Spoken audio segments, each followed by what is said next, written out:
قل أفغير الله تأمروني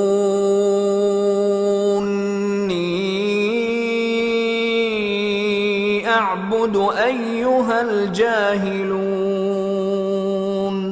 وَلَقَدْ أُوحِيَ إِلَيْكَ وَإِلَى الَّذِينَ مِن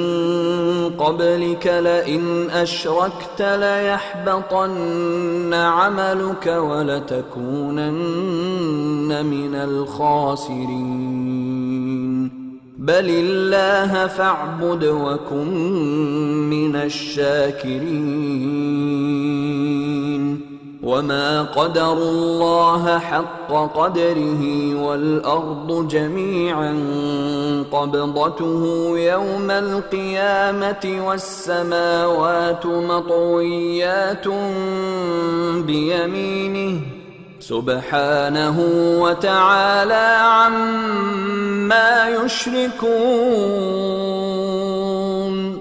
وَنُفِخَ فِي الصُّورِ فَصَعِقَ مَن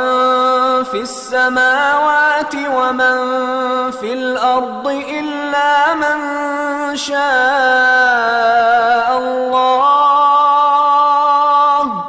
ثُمَّ نُفِخَ فِيهِ أُخْرَى فَإِذَا هُمْ قِيَامٌ يَنظُرُونَ وَأَشْرَقَتِ الْأَرْضُ بِنُورِ رَبِّهَا وَوُضِعَ الْكِتَابُ وَجِيءَ بِالنَّبِيِّينَ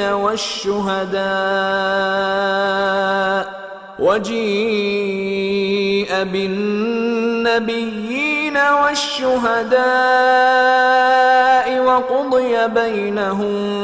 بِالْحَقِّ وَهُمْ لَا يُظْلَمُونَ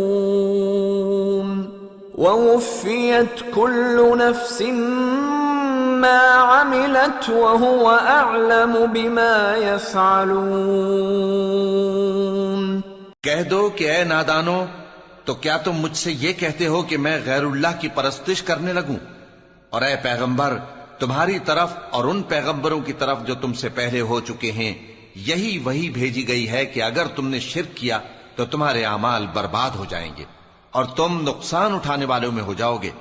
بلکہ اللہ ہی کی عبادت کرو اور شکر گزاروں میں رہو۔ اور انہوں نے اللہ کی قدر شناسی جیسی کرنی چاہیے تھی نہیں کی۔ اور قیامت کے دن تمام زمین اس کی مٹھی میں ہوگی اور آسمان اس کے داہنے ہاتھ میں لپٹے ہوئے ہوں گے، اور وہ ان لوگوں کے شرک سے پاک ہے، بلند و برتر ہے۔ اور جب سور پھونکا جائے گا تو جو لوگ آسمانوں میں ہیں اور جو زمین میں ہیں سب بے ہوش ہو کر گر پڑیں گے مگر وہ جس کو اللہ چاہے۔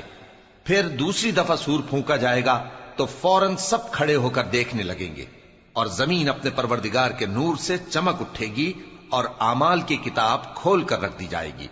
اور پیغمبر اور دوسرے گواہ حاضر کیے جائیں گے، اور ان میں انصاف سے فیصلہ کیا جائے گا اور ان کے ساتھ بے انصافی نہیں کی جائے گی۔ اور جس شخص نے جو عمل کیا ہوگا اس کو اس کا پورا پورا بدلہ مل جائے گا، اور جو کچھ یہ کرتے ہیں اس کو سب کی خبر ہے۔